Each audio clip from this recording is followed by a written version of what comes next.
Ce sont des terrains gorgés d'eau de façon permanente ou temporaire. Les zones humides peuvent revêtir plusieurs aspects: lacs, marais, prairies ou forêts humides. Mais quelle que soit leur forme, les zones humides assurent des fonctions indispensables à l'homme. Elles procurent 25% de l'alimentation mondiale à travers des activités de culture, de pêche et de chasse. Au Burkina Faso, le lac des Trois Barrages et le complexe urbain Bangroego sont identifiés comme des zones humides d'importance internationale au vu des services écosystémiques exceptionnels qu'ils procurent à la ville de Ouagadougou. Aujourd'hui, malheureusement, le site perd de sa valeur à cause de l'insalubrité.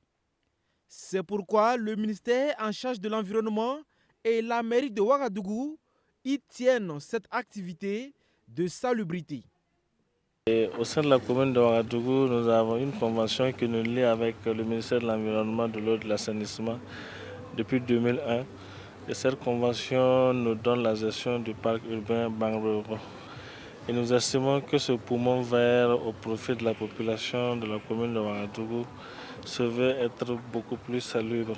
Donc nous profitons de cette journée pour mobiliser nos partenaires techniques et sociaux également, surtout pour nous accompagner dans l'épurement des saletés au sein du parc urbain Bangroego. Cette opération d'assainissement, mais aussi de reboisement au sein du parc urbain Bangroego est l'une des activités commémoratives de la Journée mondiale des zones humides.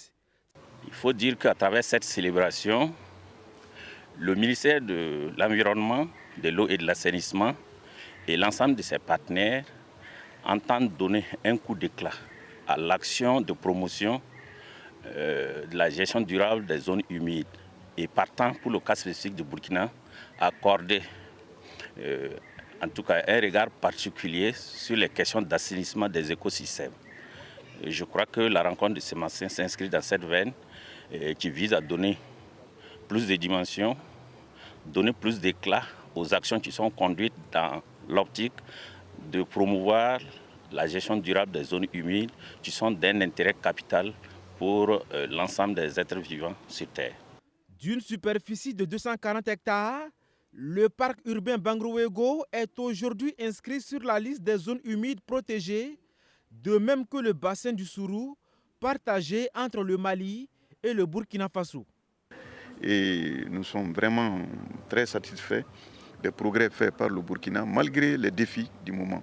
Donc c'est pour cela que nous sommes venus pour célébrer encore une fois la journée mondiale des zones humides au Burkina Faso. Au regard de leur importance pour les populations, le ministère de l'Environnement s'engage à améliorer le fonctionnement d'autres zones humides par la restauration des cours d'eau qui les alimentent.